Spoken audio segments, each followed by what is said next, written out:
Yeah, I found there's a couple things. I got it wide angle right now, but I can see there's no pocket.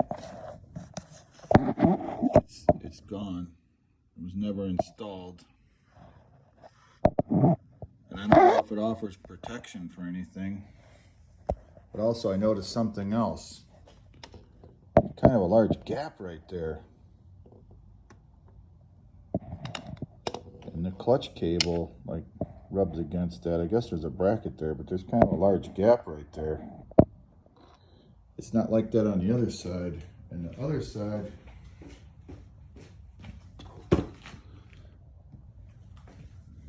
like these cables just here. These cables are like just laying there, you know?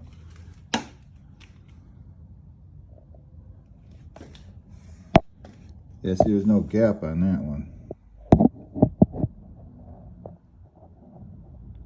So I may have to check if that's tight or not.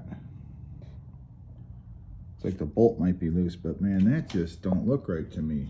They're just like they're just sitting there. It's not like you're gonna be turning all the time, but they just get smushed in there.